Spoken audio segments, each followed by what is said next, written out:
ಪೂಜ್ಯರಲ್ಲಿ ತಮ್ಮೆಲ್ಲರಲ್ಲಿ ಪ್ರಣಾಮಗಳು. ಈ ಯೋಗ ಅನ್ನುವ ಒಂದು ಸುಂದರವಾದ ಶಬ್ದವನ್ನು ನಾವೆಲ್ಲ ಬಳಸ್ತಾ ಇದ್ದೀವಿ. ಬಹಳ ಅರ್ಥಪೂರ್ಣ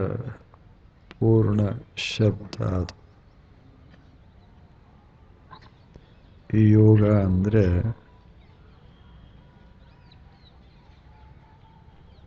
ಪ್ರಾಮುಖ್ಯವಾಗಿ ಒಂದಾಗೋದು. ಈ ಎರಡು ಅನ್ನುವ ಭಾವನೆಯನ್ನು ತೆಗೆದುಹಾಕೋದು.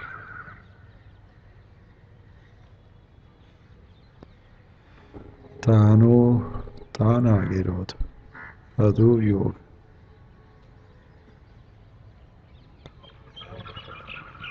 ಎಲ್ಲಿ ಭಿನ್ನತೆ ಇರ್ತದಲ್ಲ ಅಲ್ಲಿ ಅಸಂತೋಷಕ್ಕೆ ಆಸ್ಪದ ಇರ್ತದೆ.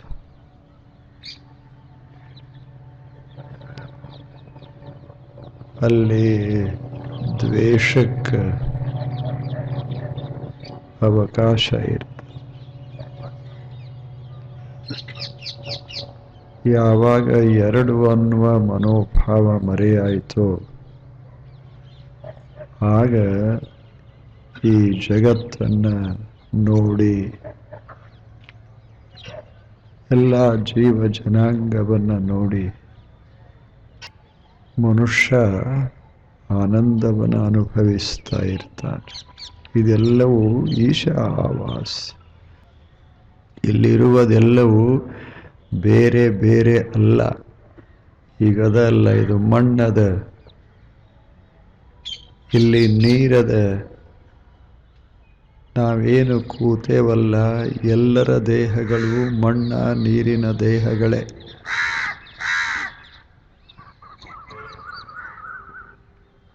ಈ ಎರಡು ಗಾಳಿ ಬೆಳಕ ಅವೊಂದೆರಡು ಕೂಡ್ದು ಅಂದರೆ ಇಂಥದೊಂದು ಸುಂದರ ಶರೀರ ನಿರ್ಮಾಣ ಆಗ್ತದೆ. ಎಷ್ಟು ಪ್ರಕಾರದ ಶರೀರಗಳು ಭಿನ್ನ ಭಿನ್ನ ಭಿನ್ನ ಅನ್ನಿಸ್ತಾವ. ಆದರೆ ಕೊಟ್ಟ ಕೊನೆಗೆ ಆಗೋದೇನು ಅಂದರೆ ಮಣ್ಣು ಮತ್ತು ನೀರ, ಗಾಳಿ ಮತ್ತು ಬೆಳಕ. ನಾವು ಬೆಳಕಿನ ರೂಪ, ನಾವು ಗಾಳಿಯ ರೂಪ, ನಾವು ನೀರಿನ ರೂಪ, ನಾವು ಮಣ್ಣಿನ ರೂಪ. ನಾವೆಲ್ಲರೂ ಅಷ್ಟೇ.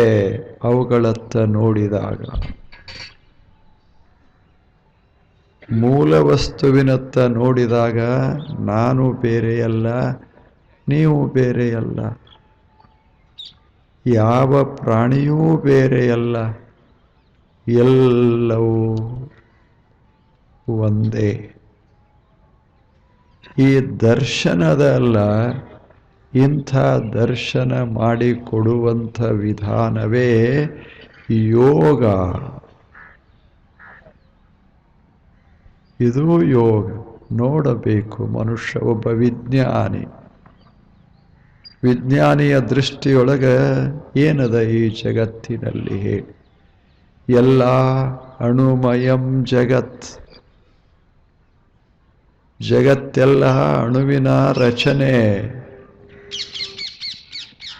ಇದೆಲ್ಲ ಶರೀರವನ್ನು ತೆಗಿತಾ ಬಿಡಿಸ್ತಾ ಹೋದರೆ ಕೊಟ್ಟ ಕೊನೆಗೆ ಉಳಿಯೋದು ಯಾವುದು ಅಂದರೆ ಅಣು, ಪರಮಾಣು. ಅಷ್ಟೇ ಅಲ್ಲ, ಇನ್ನೊಂದು ಸ್ವಲ್ಪ ಹಿಂದೆ ಹೋದರೆ ಅಣುವನ್ನು ಪರಿವರ್ತಿಸಿದರೆ ಏನು ಉಳಿತದ ಅಂದರೆ ಶಕ್ತಿ ಉಳಿತದೆ.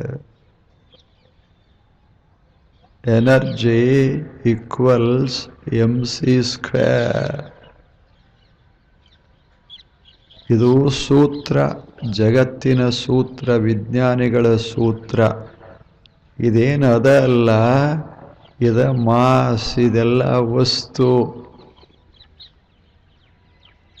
ಇದನ್ನು ಪರಿವರ್ತಿಸಿದರೆ ಏನು ಉಳಿತದೆ? ಅದ್ಭುತವಾದ ಶಕ್ತಿ ವಿಶ್ವದಲ್ಲಿ ಉಳಿತದೆ.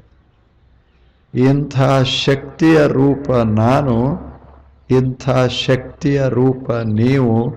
ವಿಶ್ವದಲ್ಲಿರೋದೆಲ್ಲ ಶಕ್ತಿಯ ರೂಪ. ಇದು ವೈಜ್ಞಾನಿಕ ದೃಷ್ಟಿಕೋನ. ಕೊನೆಗೆ ಒಂದು ಅದನ್ನು ಈಗ ನೋಡೋದೇ ಯೋಗ. ಈ ಕ್ಷಣ ನಾವು ಬೇರೆ ಅಂತ ಅನ್ನುವಾಗ ಇದನ್ನು ನೋಡೋದು ಯೋಗ.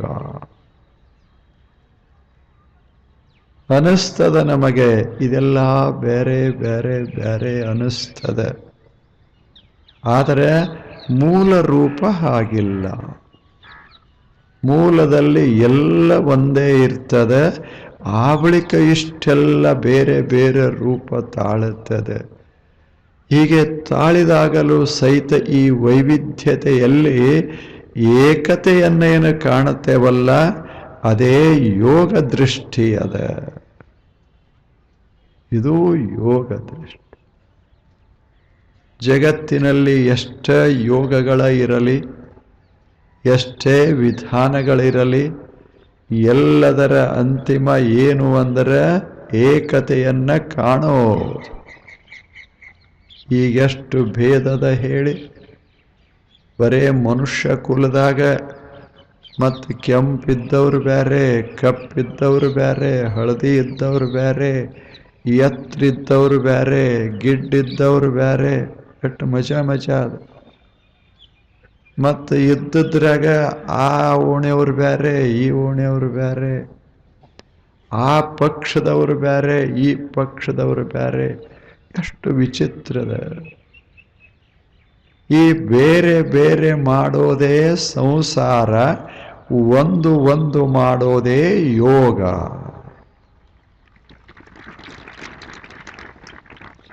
ಎಷ್ಟು ಬೇರ್ಪಡಿಸ್ತದ ಸಂಸಾರ ಇದು. ಸಂಸಾರ ಕಣ್ಣ ಭೇದ ಮಾಡಿ ತೋರಿಸ್ತದ, ಕಿವಿ ಭೇದ ಮಾಡಿ ತೋರಿಸ್ತದ. ಮನುಷ್ಯ ಭೇದದಲ್ಲಿ ಪ್ರವೇಶ ಆದ ಅಂದರೆ ಸುಖ ದುಃಖ, ಸುಖ ದುಃಖ, ಬಂಧನ ಮುಕ್ತಿ ಎಲ್ಲ ಇರೋದೇ. ಏರ ಇಳುವ ಎಲ್ಲ ಇರೋದು. ಆದರೆ ಬೇಕು ಒಂದಿಷ್ಟು ಯೋಗದ ದೃಷ್ಟಿ ಇರಬೇಕು. ಅದರರ್ಥ ಎಲ್ಲವನ್ನ ಒಂದು ಮಾಡಿ ಬದುಕೋದಲ್ಲ, ಭಿನ್ನತೆ ಇರಬೇಕು. ಆದರೆ ಮೂಲದಲ್ಲಿ ಇಲ್ಲ ಅನ್ನೋದು ಗೊತ್ತಿರಬೇಕು ಅಷ್ಟೇ. ಯೂನಿಟಿ ಇನ್ ಡೈವರ್ಸಿಟಿ, ಅದು ಬಹಳ ಮಹತ್ವದ್ದು. ಕೊನೆಗೇನದ? ಎಲ್ಲ ಒಂದಾಗೋದದ, ಎಲ್ಲವೂ ಒಂದಾಗೋದದ. ಆ ದರ್ಶನ ಮಾಡಿ ಕೊಡೋದಕ್ಕಾಗಿ ಯೋಗ ಸಾಧನ. ಯೋಗ ಸಾಧನ ದೈಹಿಕವಾಗಿ ಅಷ್ಟೇ, ಮಾನಸಿಕವಾಗಿಯೂ ಅಷ್ಟೇ. ಎಲ್ಲವೂ ಶಕ್ತಿಯ ಸುಂದರ ಸುಂದರ ರೂಪಗಳಿವ. ಎಲ್ಲ ಅದ್ಭುತವಾದ ವಿಶ್ವ. ಹೇಳಿಲ್ಲೇನು? ವಿಜ್ಞಾನಿಗಳು ಹೇಳ್ತಾರೆ, ಜಗತ್ತ ಹಿಂಗಿರ್ಲಿಲ್ಲಂತೆ ಮೊದಲು. ಇದೆಲ್ಲ ಹಿಂದೆ ಹೋದ ಹಂಗೆ ಸುಮಾರು 1400 ಕೋಟಿ ವರ್ಷಗಳ ಹಿಂದೆ ಹಿಂಗೆ ಹಣಿಕೆ ಹಾಕಿ ನೋಡಿದರೆ ಇದೆಲ್ಲ ಜಗತ್ತು ಇಷ್ಟು ಹಿಂಗಿರಲಿಲ್ಲ. Big bang, singularity. ಮೊದಲು ಏನಿತ್ತು ಅಂದರೆ ಏನೂ ಇಲ್ಲದಂಗೆ ಇತ್ತು, ಎಲ್ಲ ಒಂದಾಗಿತ್ತು. ಆ ಬಳಿಕ ಒಂದು ಬಿಗ್ ಬ್ಯಾಂಗ್ ಆಯಿತು. ಅದು ಈಗ ಪ್ರಕಟ ಆಯಿತು. 1 ಸೆಕೆಂಡಿನಾಗ ಜಗತ್ತು ನಿರ್ಮಾಣ ಆಯಿತು ಅಂತ ಹೇಳ್ತು. ಮೊದಲು ಏನು ಇಲ್ಲ, ಆ ಬಳಿಕ ಎಲ್ಲವೂ. ಮೊದಲು ಏನು ಇರ್ತದಲ್ಲ, ಏಕಂ ಸತ್. ಅದು ಒಂದು. ಆ ಬಳಿಕ ಬಂದಿದ್ದು ಅನಂತ. ನಾವು ಒಂದರ ಕಡೆ ನೋಡಿದರೆ ನಾವೆಲ್ಲ ಒಂದು, ಅನಂತದತ್ತ ಇದೆಲ್ಲ ಅನೇಕದತ್ತ ನೋಡಿದರೆ ನಾವೆಲ್ಲ ಭಿನ್ನ ಭಿನ್ನ. ಎರಡೂ ಇರಬೇಕು ಮನುಷ್ಯಾಗ. ಭಿನ್ನತೆಯ ಮಧ್ಯದಲ್ಲಿ ಏಕತೆಯನ್ನ ಕಾಣುವ ದೃಷ್ಟಿಕೋನ ಇರಬೇಕು. ಸಿದ್ಧರಾಮೇಶ್ವರರ ಯೋಗ ಒಂದದ, ನಿಮಗೆ ಗೊತ್ತಿರಬೇಕು. ಬಹಳ ದೊಡ್ಡ ಅವರು ಯೋಗಿಗಳಂತ ನಾವು ಗುರುತಿಸ್ತಾ ಇರೋದು. ಅವರು ಹೇಳ್ತಾರೆ, ಅವ್ರದೇ ಒಂದು ಬಹಳ ದೊಡ್ಡ ಒಂದು ಯೋಗ, ಸುಂದರವಾದ ಯೋಗ. ಆರೇನೆಂದರೂ ಓರಂತೆ ಇಪ್ಪುದೇ ಸಮತೆ, ಆರು ಜರಿದರೂ ಎನ್ನ ಮನದ ಕಾಳಿಕೆಯ ಕಳೆದರೆಂಬುದೇ ಸಮತೆ. ಏನ್ ಚಲೋ ಹೇಳ್ತಾರೆ. ಸಿರಿ ಬಂತು ಅಂದ್ರೆ ಏನಾಗ್ತದೆ, ಉತ್ಸಾಹದಿಂದ ಮನುಷ್ಯ ಏನ್ ಮಾಡ್ತಾನ, ಉತ್ಸಾಹದಿಂದ ಉಬ್ಬಿಕೊಳ್ಳುತ್ತಾನ. ಉಬ್ಬದೆ ಕೆಟ್ಟರೆ ಮನನೊಂದು ಖಿನ್ನನಾಗದೆ, ಇಪ್ಪಂತ ಮನವಿಚ್ಛಂದವಾಗದೆ ಒಂದದ ಅಂದದಲ್ಲಿ ಇಪ್ಪಂತ ನಿಮ್ಮದೊಂದು ಸಮತಾ ಗುಣ ಎನ್ನ ನೆಂದು ಬಂದು ಹೊದ್ದಿಪ್ಪುದು. ಕಪಿಲ ಸಿದ್ಧ ಮಲ್ಲಿಕಾರ್ಜುನ. ಎಷ್ಟು ಚಲೋ ಅವ್ರ ಯೋಗ ಇದು. ಏನು ಯೋಗ ಅವ್ರ ಹೆಸರು? ಯೋಗದ ಹೆಸರು ಅವ್ರದ್ದು ಸಮತಾ ಯೋಗ. ಸಮತಾ ಯೋಗ. ಎಲ್ಲ ದೇವರಂದ್ರೆ ಏನು? ಅವರೇ ಹೇಳ್ತಾರೆ, ನಿಮ್ಮ ಗುಣ ಯಾವುದು ಅಂದ್ರೆ ಸಮತಾ ಗುಣ. ದೇವನೇ ನಿಮ್ಮ ಗುಣ ಸಮತಾ ಗುಣ. ಎಂಥ ದೇವರಂದ್ರೇನು? ಸಮಾನ, ಇಕ್ವಾನಿಮಿಟಿ. ಈಗ ಮಣ್ಣದಲ್ಲ, ಈಗ ಭೂಮಿಯದ ಸಮ. ಯಾರ ಪಾಪಿಗಳು ಕೂತರು ಅಷ್ಟೇ ಇದೆ, ಪುಣ್ಯವಂತರು ಕೂತರು ಅಷ್ಟೇ.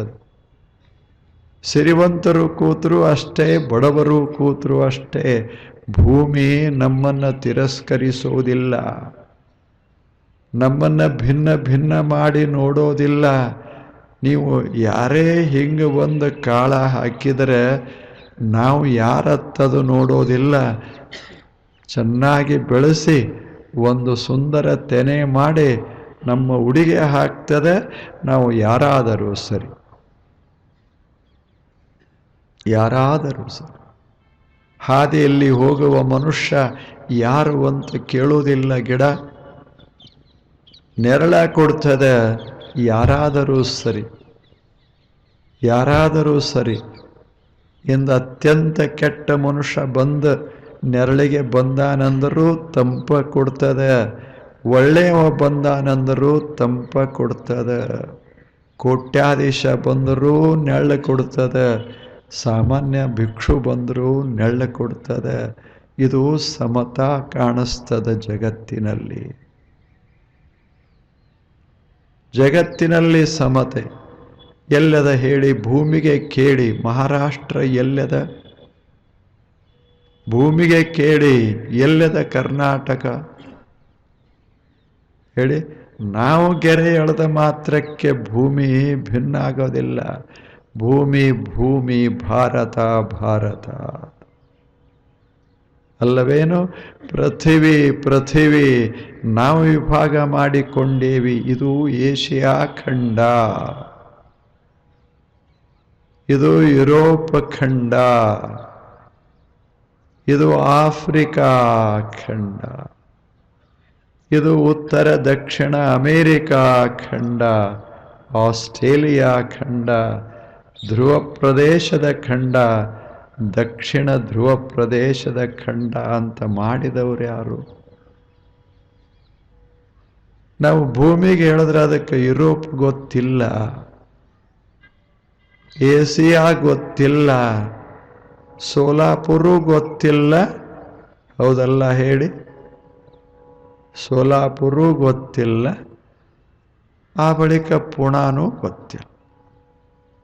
ಭೂಮಿದು ಭೂಮಿ ಅಂತ ನೋಡೋದು ಯೋಗ, ಬೇರ್ಪಡಿಸಿ ವಿಭಾಗ ಮಾಡಿ ನೋಡೋದೇ ಪ್ರಪಂಚ. ನೋಡಬೇಕು. ಇಂದಿಲ್ಲ ನಾಳೆ. ಮನುಷ್ಯ ಇಷ್ಟು ಬೆಳೀತಾನಲ್ಲ, ಇಂದಿಲ್ಲ ನಾಳೆ ಯಾವ ರಾಷ್ಟ್ರಗಳೂ ಇರೋದಿಲ್ಲ, ಇಡೀ ಪೃಥ್ವಿಯೇ ಒಂದಾಗಿ ನಿಲ್ತದೆ. ಅಂಥ ಮನಸ್ಸು ಬೆಳೀತದ ಆ ಬಳಿಕ. ಅಂಥ ಸುಂದರ ಮನಸ್ಸು ಬೆಳೀತು. ಆ ಕಡೆ ನಾವು ಹೊರಟಿದ್ದೀಗ. ನಾವು ಮೊದಲ ಹಳ್ಳಿ ಬೇರ್ಪಡಿಸ್ತಿದ್ದೇವೆ, ಇಂದಿಲ್ಲ. ಭಾರತ ದೇಶದಲ್ಲಿ 500 ಸಂಸ್ಥಾನೀಕರಣ ಮಾಡಿದ್ದೇವೆ, ಎಂದಿಲ್ಲ. ಎಲ್ಲ ಮರೆಯಾಗ್ತದೆ. ಜಾತಿ, ಮತ, ಪಂಥ, ಧರ್ಮ ಎಲ್ಲವೂ ಮರೆಯಾಗಿ ಯೋಗ. ಜಗತ್ತಿಗೆಲ್ಲ ಯೋಗ. ಒಂದಾಗಿ ನೋಡುವ ಅದ್ಭುತ ವಿಧಾನ, ದೃಷ್ಟಿ. ವಿಶ್ವವನ್ನೆಲ್ಲ ಒಂದಾಗಿ ನೋಡಬೇಕು, ಹಿಂದಿನವರನ್ನು ನೋಡಬೇಕು. ಈಗ ನಮಗಿನ್ನೂ ಆಗ್ತಾ ಇಲ್ಲ. ಹಿಂದೆ ಹೋಗಿ ನೋಡಿ. ಒಬ್ಬ ಋಷಿ ಹೇಳ್ತಾನೆ, ಏನಿದು? ಈಶಾವಾಸ್ಯಮಿದಂ ಸರ್ವಂ ಯತ್ ಕಿಂಚ ಜಗತ್ಯಾಂಚಗತ್ ತೇನ ಭುಂಜಿತಾಃ ಮಾಗೃಧಾಃ ಕಶ್ಯಸ್ವಿಧನಂ. ಹೇಳು, ಇದು ಯಾರದು? ಇದೆಲ್ಲ ಯಾರದು? ಹೇಳು. ಇದರಲ್ಲಿ ನಿನ್ನದು ಅನ್ಯರದು ಅಂತ ಎಲ್ಲಿದೆ ಹೇಳು? ಹಿಮಾಲಯದ ಬೆಟ್ಟಗಳು ನಿನ್ನವೂ ಹೌದು, ನನ್ನವೂ ಹೌದು, ಎಲ್ಲರೂ ಹೌದು. ಈ ಭೂಮಂಡಲ ಎಲ್ಲರದು ಹೌದು. ಬರೇ ಮನುಷ್ಯರದಲ್ಲ, ಪಕ್ಷಿ ಪ್ರಾಣಿಗಳು ಎಲ್ಲರದು ಹೌದು.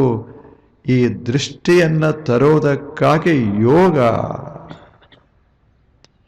ಅದಕ್ಕೆ ಸಿದ್ದರಾಮಣ್ಣ ಹೇಳಿದರು, ಮನುಷ್ಯನೇ ನಿನ್ನ ಬದುಕಿನಲ್ಲಿ ಒಂದಿಷ್ಟು ಯೋಗ. ಯಾರೇನೆಂದರೂ ಓರಂತಿಪ್ಪುದೇ ಯೋಗ. ಯಾರೇನೇ ಅಲ್ಲಿ ಬಹಳ ಗಮನ ಕೊಡದೆ ತಣ್ಣಗಿರ್ತೇವಲ್ಲ, ಇದು ಯೋಗ. ಚಲೋ ಇಲ್ಲ ಇದು ಯೋಗ.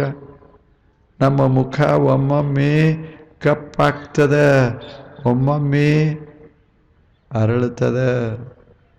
ಏನಾದರೂ ಹೊಗಳಿಕೆ ಬಂತು, ಮಸ್ತ್ ಅರಳುತ್ತದೆ. ಯಾರೇ ಒಂದೋ ಶಬ್ದ ಬೈದರು ಹೋಗ್ತದೆ, ಕಪ್ಪಾಗ್ತದೆ. ಅವ್ರು ಹೇಳ್ತಾರೆ, ಯೋಗಿಯಾಗಬೇಕಾದ್ರೆ ಯಾರು ಏನ್ಯಾಕನೋಲ್ರ್ಯಾಕ, ನಾವು ನಮ್ಮಂಗಿರೋದೇ ಯೋಗ.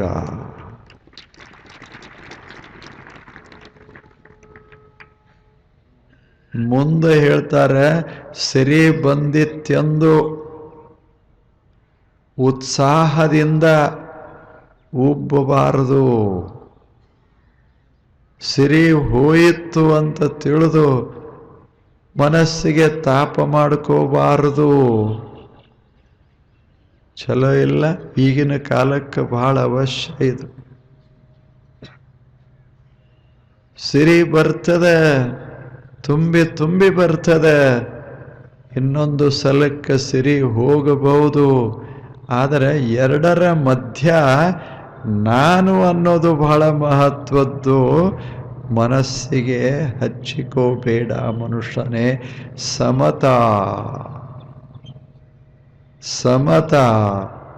ಸಿರಿ ಮಹತ್ವದ್ದಲ್ಲ, ಬಡತನ ಮಹತ್ವದ್ದಲ್ಲ, ವರ್ಣನೆ ಮಹತ್ವದ್ದಲ್ಲ, ವಿರೋಧ ಮಹತ್ವದ್ದಲ್ಲ.